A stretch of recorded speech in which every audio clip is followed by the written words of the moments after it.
Hey, brothers and sisters. Um, just wanted to give y'all a word before I head to bed here. If you're at the point where you feel like you have nothing left, that's the beginning of letting Him work through you and live in you and do what He does. He says, those who give up their life for His sake will find it, and those who love and hold on to their life will lose it. So sometimes as you're going through your process and your journey and you're born again, your transformation, your metamorphosis, your new creation phase, or this or that, you're gonna have to die. It's gonna be a simple thought when you really think about it. It's like everybody wants to go to heaven, but nobody wants to die, right? For me lately, I've been really captivated by the butterfly concept. Everybody wants to be the butterfly, but nobody wants to be the caterpillar. You see the beauty of the butterfly and you're like, oh, and you covet it and you're jealous of this and that, but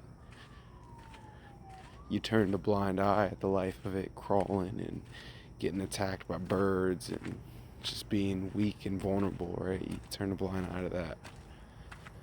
It's what you see throughout everything in life, right? The people who quote unquote make it big or win the championship or this and that. Everybody wants to be that person in that moment. But they don't realize, nor did they look and or want to see the blood, sweat, tears, sacrifice, fasting, lowness, and just consecration needed in order to obtain set goal, right? How much greater for this race, right? God says, He says, run this race that you may win, because who gets the prize? The one that wins. And we've been duped for this mentality of oh, don't be competitive. Oh, don't play to win. And what does the Bible say? And now looking into what that win looks like, now that's a different subject. Because He even says those who want to be first, if you want to be first, when the disciples were, debating and speaking amongst themselves about. Yeah, it should be open. Oh, thank God. You're welcome. As the disciples were arguing and murmuring about who's going to be first and this and that, He's like, those of you who want to be first, serve. So the way it looks might be different than what you might expect, but nonetheless, as He says, is to die is to gain, and to live is Christ. So first you must die. All of you, your desires, your wants, everything. It's the fire. It's the fire. Are you willing to go in it and then live in it so He can burn away all the impurities? Oh, and it's hot. There's no doubt about it. It's hot. And yeah, you want to get out in some moments and you want to freak out and get out as quick as you can. But if you ask Him to train you up and prepare you for that season of Radshak, Meshach, and Abednego, you can get this confidence in knowing, not only will I go in the fire, but I'm not going to get burned by the fire, because you've already been purified and prepared and sanctified and consecrated. Which just gets me out to the simple point. If you're not quite yet ready to stay in the fire for maybe a week, start out with just a day, right? Start slow. He'll build you up. It's just, are you willing? As He says, the flesh is weak, but the spirit is willing. Are you willing to give Him what you have? Even if it's tiny bit. Maybe you have barely anything left. Maybe you have no strength left. But He's like, are you willing to give me that, though, even? You only got $2 left. Are you willing to give that to me? How much are you willing to give? We throw around the title of being a Christian. We say it with our words so boldly and confidently. Well, what's the difference between the two that build their houses, one on the rock and one on the sand? Is that one hears and does it, and the other one hears and does not do it. Because of course, We want salvation in heaven.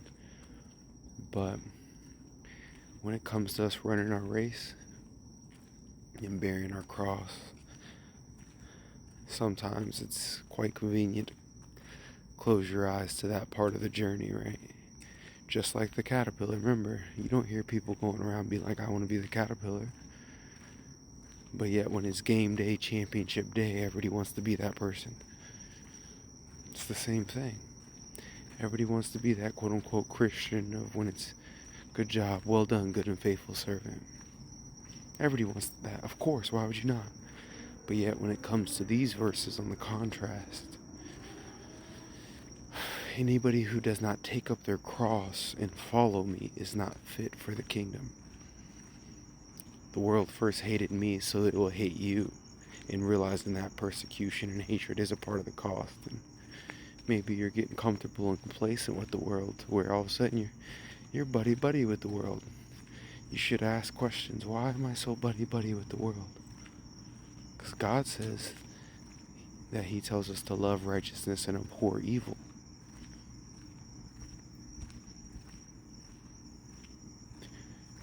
So I think we can get in this delusion of idol worship and whoredom ultimately, of where you're like, don't worry, I'll commingle my faith with God with my desires of the world, right? It's a tough pruning process when He really starts to strip you all the way down. It takes years, and He can do anything He wants, but it really is a process of, dang, am I willing to give that up? Because He's going to find out what's faith without being tested. And the thing that's so interesting about this, that, to give you confidence in what I'm preaching, even though you should know the Word and study to show yourself approved, to give you confidence, He's given us in a story form that's easily digestible for those who are not that informed with the Word, or maybe on milk. Say it as you want, but Abraham, God told Abraham to sacrifice Isaac. That's a good thing. It's not even a bad thing. It's not like God's like, give up the drugs, for the clear ones. It's what about certain things that aren't even bad? But He's just like, I want to check your heart. Who is your God? Is your son your God? Is your daughter your God? Is your spouse your God? Is your coworkers your God? Is your job your God?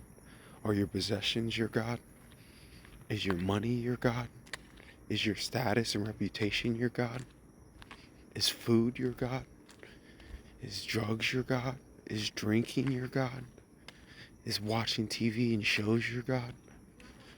Is video games your God? Is surfing your God?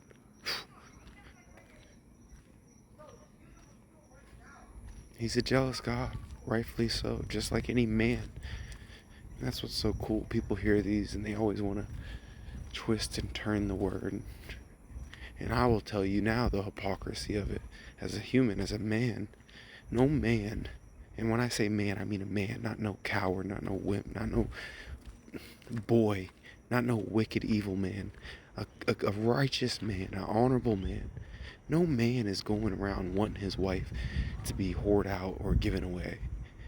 And if God calls the church His bride, how do you think He feels with us? The exact same way. So of course, He doesn't want us running to these other quote-unquote gods. Of course. It's common sense. So yes, He's jealous. And yes, He wants His bride for Himself, rightfully so, because we're created in His image and we're the exact same way. With that being said, I just want y'all to just be encouraged to really try to sit and be still and ponder your life, rather than, deception go on. Is there anything in your heart and your life that you feel like, I can't give that up? These are things just to ponder. God asked Abraham to give up his son. And God had promised Abraham multiple, like literally more children than the stars in the sky. So some of these things aren't even bad things, but you gotta ask, do you love them more than God? There's so much scripture here that I can go in deeper with, but for now I'll just let you ponder those things. Just to try to find your heart, you gotta sit with the only one that knows your heart, and that's Him. God bless and take care.